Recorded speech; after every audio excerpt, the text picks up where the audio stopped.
예레미야 6장 16절부터 19절 말씀.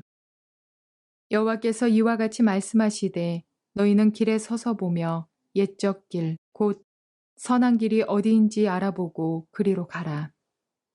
너희 심령이 평강을 얻으리라 하나 그들의 대답이 우리는 그리로 가지 않겠노라 하였으며 내가 또 너희 위에 파수꾼을 세웠으니 나팔 소리를 들으라 하나 그들의 대답이 우리는 듣지 않겠노라 하였도다. 그러므로 너희 나라들아 들으라. 무리들아 그들이 당한 일을 알라. 땅이여 들으라. 내가 이 백성에게 재앙을 내리리니 이것이 그들의 생각의 결과라. 그들이 내 말을 듣지 아니하며 내 율법을 거절하였음이니라. 좋은 날입니다. 성령님께서 오늘도 여러분의 심령 가운데 은혜와 평강으로 함께 해주시기를 주님의 이름으로 축복합니다.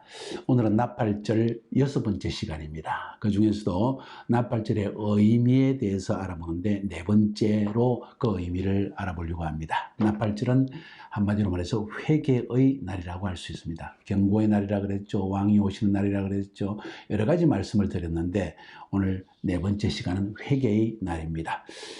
나팔절은 바로 하나님의 백성에게 나팔을 불어서 경고하시면서 이제는 세속주의에서 돌아와 하나님께 회개할 날이다. 테슈바의 회개를 하라. 테슈바라는 것은 그들이 특별히 티시리월 1일부터 시작해가지고 티시리월 10일 대속죄일, 나팔절부터 대속죄일의 기간, 용키프르가 되기까지 열흘의 기간을 테슈바 기간이라 해가지고 그들이 한 해 동안 지었던 모든 죄를 하나님께 고백하고 다시 하나님께 헌신하기로 결단하는 회개의 기도를 테슈바라고 이야기합니다. 그 테슈바를 좀 더 확대하면 어제도 그제도 말씀드렸지만 엘룰월, 그러니까 유대인의 원력으로 6월 1일부터 7월 10일까지 40일간에 거쳐서 금식까지 하면서 회개하는, 사도 바울도 이 금식 기간에 머리를 깎고 금식한 그런 예가 있다고 사도행전에서 우리에게 보여주고 있습니다. 중요한 사실은 이런 테슈바의 회개의 시즌을 놓쳐서는 안 된다는 것입니다. 그래서 우리 카자흐스탄 교회에서는 매월 이 테슈바의 기간, 그러니까 특별히 티시리월 1일부터 10일까지 전 교인들이 적어도 하루에 금식하면서 지난날의 죄악을 돌아보고 회개하고 하나님 앞에 나가서 통곡하고 그리고 아직 예수 믿지 않는 형제 자매를 위해서 기도하고 그리고 전도하는 이런 시간을 삼자, 이렇게 우리는 하고 있는 것입니다. 자, 그래서 이 테슈바의 기도를 우리는 나팔절부터 회개의 날을 시작할 것인데, 내가 하나님 앞에 어떻게 했는가? 내가 정말 하나님이 성령으로 내 마음 가운데 말씀하신 대로 살아왔는가 하는 것. 또 내가 다른 사람에게 어떻게 했는가? 어쩌면 다른 사람과의 관계를 회복할 수 있는 1년 중에 가장 중요한 기간이 이 테슈바의 기간이 아닌가 생각합니다. 세 번째, 나는 하나님의 부르심에 순종하며 살았는가? 나는 정말 하나님의 부르심이 내 마음속에 내가 거듭났을 때, 또 하나님 나에게 불을 주셨을 때, 나에게 또 달란트를 주셨을 때 하나님을 이렇게 섬기라고 했는데 나는 진정 그 하나님의 부르심을 위해 살았는가? 아니면 나의 스펙을 쌓고 내가 더 물질을 벌고 내가 내 원하고 하고 싶은 일을 하기 위해서 나만을 위해 살았는가? 아니면 하나님의 부르심에 순종하며 살았는가? 곧 내 삶이 세속적이 되지는 않았는가? 그래서 하나님으로부터 멀어지지는 않았는가? 내 삶이 얼마나 하나님과 가까이 지내고 있고 나는 늘 하나님의 음성을 들으며 살고 있는가? 이런 것을 점검하는 시간, 그래서 회개하는 시간이 바로 이 테슈바의 기간이요, 이것이 바로 나팔절로부터 시작되는 회개의 기간이라는 거야. 무엇보다 중요한 것은 첫사랑이 식어지지 않았는가? 여러분의 첫사랑은 어떻습니까? 주님을 처음 만났을 때 그 뜨거움이 지금도 살아있습니까? 여러분, 저에게도 식은 것처럼 느껴집니다. 그러나 내 마음속에 하나님을 섬기자 하는 마음과 하나님의 부르심을 따라 살고자 하는 마음은 한 번도 식은 적이 없습니다. 이것이 얼마나 감사한지 몰라요. 1982년 겨울엔 저는 주님을 영접했습니다. 그 주님을 영접할 때 그 첫사랑, 이런 말로 표현할 수 없이 너무나 기쁜 것이었습니다. 모든 것을 다 버리고 저는 주님을 따랐습니다. 그런데 그때로부터 지금까지 첫사랑이 저는 거의 식어진 적이 별로 없습니다. 어려움을 겪은 적이 있습니다. 내 육신의 것을 원할 때도 있습니다. 그러나 그 첫사랑이 내 마음에 사라졌다. 천만의 말씀. 저는 그 주님을 여전히 사랑하고 있고 주님이 말씀하시면 영원히 그 주님의 음성을 따라 부르심에 순종하며 살아갈 준비가 저는 되어 있습니다. 왜 이런 것을 점검해 볼까요? 내가 하나님 앞에 어떻게 했는가? 다른 사람에게 나는 어떻게 했는가? 나는 하나님의 부르심에 순종하며 살았는가? 내 삶이 세속적으로 되진 않았는가? 그래서 하나님부터 멀어지진 않았는가? 첫사랑이 식어지지 않았는가? 왜 이런 것을 우리가 살펴보려고 합니까? 주님 다시 오셔서 세상을 심판하실 날이 가까웠기 때문입니다. 알곡과 가라지를 어제 말씀드린 분리할 때가 가까웠기 때문입니다. 또 우리가 살고 있는 이 시대는 인류 역사상 가운데 가장 어두운 때이기 때문입니다. 금음날입니다.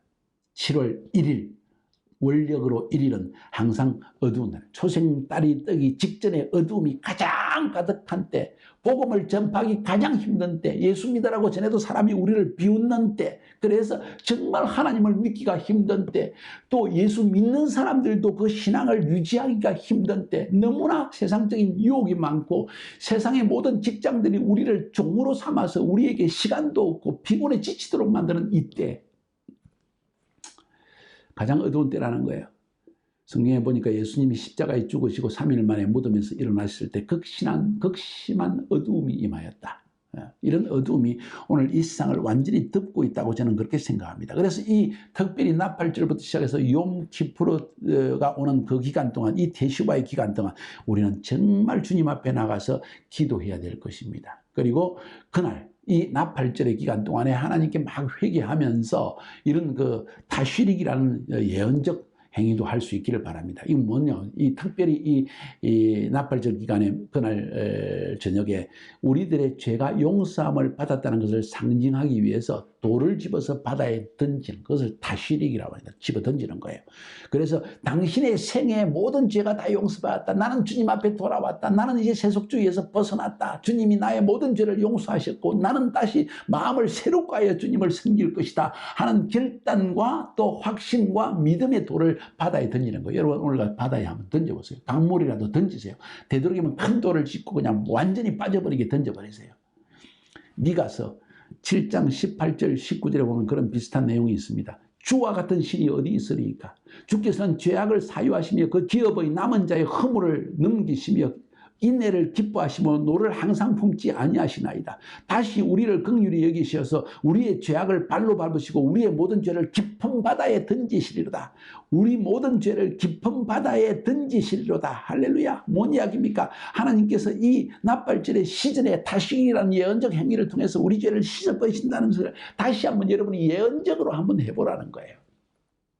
중요한 것은 회개의 기간으로 삼아라는 것입니다. 그러면서 이런 회개의 경고의 음성을 성경 여러 군데서 구약성에서 들려주고 있는데 안타깝게도 이스라엘 백성들은 이 하나님의 회개에 대한 경고를 받아들이지 않았기 때문에 결국 BC 587년에 느부갓네살 왕에 의해서 바빌론에 의해서 예루살렘 성도 무너지고 성전도 완전히 무너져버리고 하나님의 도시, 하나님이 통치하시는 그곳 무너졌습니다. 하나님이 거하신다는 성전 완전히 부서졌습니다. 금 완전히 빼앗겨가지고 바벨론 군사들이 그걸 다 벗겨가지고 바벨론을 다 가져갔습니다. 종살이하게 됐습니다. 안타까운 이야기인데 그것이 결국 우리에게도 일어날 수 있다는 경고가 나팔절에 주어진다는 거예요. 예레미야 6장 16절부터 19절까지는 예레미야가 이 나팔 소리를 듣지 못하는 이스라엘 백성들을 향하여 이런 소리를 외칩니다. 여호와께서 이같이 말씀하시되 너희는 길에 서서 보며 옛적 길 곧 선한 길이 어디인지 알아보고 그리로 행하라. 옛적 길이라는 것은 바로 이스라엘 백성들이 하나님 앞에 이 율법의 말씀을 배우고 하나님께 이 유월절을 지키고 하던 그 다윗 시대의 그 길을 한번 알아보라는 거예요. 너희 심령이 평강을 얻으리라 하나 그들의 대답이 우리는 그리로 행치 않겠노라 하고 고집을 부렸다는 거예요. 하였으며 내가 또 너희 위에 파수꾼을 세웠으니 나팔 소리를 들으라 하나 회개하라는 나팔 소리를 들으라 하나 그들의 대답이 우리는 듣지 않겠노라 하였다. 또 고집입니다. 그러므로 너희 열방아 들으라 회중아 그들의 당할 일을 알라. 하늘과 땅을 향하여 민족을 향하여 지금 예레미야가 외칩니다. 예레미야는 눈물의 선지자입니다. 아무리 회개하라 해도 회개하지 않는 자기 백성을 향하여 회개의 메시지를 외쳤기 때문입니다. 땅이여 들으라 내가 이 백성에게 재앙을 내리리니 이것이 그들의 생각의 결과라. 그들이 내 말을 듣지 아니하며 내 법을 버렸음이니. 하나님의 음성을 들려주시는데도 회개하지 않았다는 거예요. 나팔절의 시즌에 하나님이 이 음성을 들려주십니다. 이사야 선지자도 마찬가지입니다. 구약의 대부분의 선지자는 이 나팔절의 회개의 메시지를 온 백성에게 전했습니다. 특별히 나팔절의 기간에 이사야서 58장 1절에 크게 외치라 아끼지 말라. 네 목소리를 나팔같이 날려 내 백성에게 허물을, 야곱 집에 그 죄를 고하라. 죄는 항상 율법과 연관이 되어 있습니다. 시내산에 모세가 하나님의 율법을 받으러 올라갈 때 나팔 소리가 들려졌다고 했습니다. 하나님께서 경고의 소리를 줍니다. 내가 너희를 한 민족으로 이끌어냈다. 출애굽시켰다. 너희를 구원했다. 이제는 너희는 나의 백성이다. 이스라엘이다. 국민이란 민족이란 정체성을 지니라. 근데 그 너희들의 정체성에 가장 중요한 것은 내 법을 지키는 것이다. 나를 떠나지 아니하는 것이다. 나의 성막을 떠나지 않고 나에게 예배하는 백성, 동서남북으로 세 지파씩 진을 치고 성막을 중심에 두고 그 위에 떠있는 구름 기둥과 불 기둥, 꼭 성령을 상징하는 이 성령의 음성을 들으면서 나를 향하여 나와 함께 가는 것이고, 그리고 진을 떠날 때 민수기 10장에서 말한 것처럼 나팔을 불어서 신호 소리를 듣고, 나팔 소리 들리면 서고, 나팔 소리 들리면 또 가고, 나팔 소리 들리면 전쟁을 준비하고, 이 모든 것, 나팔 소리 들리면 회중들이 모이고, 나팔 소리 들리면 지도자만 모이고, 이 모든 나팔 소리에 귀를 기울이라 하고 내가 너희에게 나팔 소리를 들려주었건만 너희들은 나의 음성을 듣고 회개하기를 거절하였다. 회개하기를 거절하는 것. 여러분, 지금 너무나 세속주의에 빠지면 회개할 수도 없는 그런 때가 온다는 것 기억하세요. 너무 늦기 전에 빨리 와야 합니다. 예레미야서 4장 19절에 예레미야가 이렇게 말합니다. 슬프고 아프다. 내 마음 속이 아프고 내 마음이 답답하여 잠잠할 수 없으니 이는 나의 심령 네 나팔 소리와 전쟁의 경보를 들음이로다. 나의 심령이 네 나팔 소리와 전쟁의 경보를 들읍니다. 하나님의 음성을 지금 예레미야는 들었다는 거예요. 주의 종이, 하나님의 백성이, 예언자들이, 제가 지금 이 절기의 말씀을 통해서 나팔절의 메시지를 통해서 지금 회개하고 돌아와야 할 때라고 말하는데도 만약 듣지 않는다면 무슨 일이 일어날지 우리는 상상할 수 있습니다. 에스겔서 33장 1절부터 9절까지 제가 읽어드립니다. 여호와의 말씀이 내게 임하여 가라사대 인자야 너는 내 민족에게 구하여 이르라. 가령 내가 칼을 한 땅에 임하게 한다 하자. 그 땅 백성이 자기 중에 하나를 택하여 파수꾼을 삼은 그 사람이 칼이 그 땅에 임함을 보고 나팔을 불어 백성에게 경고하되 나팔 소리를 듣고도 경배를 하지 아니하므로 그 임하는 칼에 재함을 당하면 그 피가 자기의 머리로 돌아갈 것이라. 그가 경배를 하였던들 자기 생명을 보존하였을 것이나 나팔 소리를 듣고도 경배를 하지 아니하였으니 그 피가 자기에게 돌아가리라. 그러나 파수꾼이 칼이 임함을 보고도 나팔을 불지 아니하여 백성에게 경고치 아니하므로 그 중에 한 사람이 그 임하는 칼에 재함을 당하면 그는 자기 죄악 중에 재함받으리니와 그 죄를 내가 파수꾼의 손에서 찾으리라. 파수꾼의 손에서 찾으리라.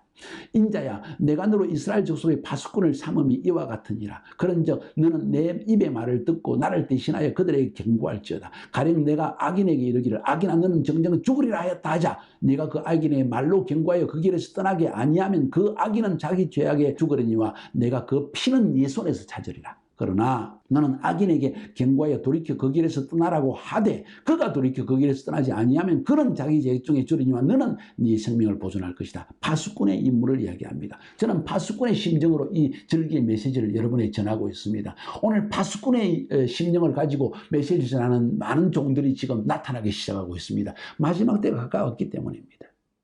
나팔 소리, 경고의 나팔 소리, 회개하라는 나팔 소리, 회개의 날 나팔절입니다. 회개의 심령으로 돌아가는 여러분 되기를 바랍니다. 옆에 사람과 서로 의논하면서 나는 어떤 부분에서 회개해야 할 것인가 한 것을 서로 의논해 볼 수 있기를 주님의 이름으로 축복합니다.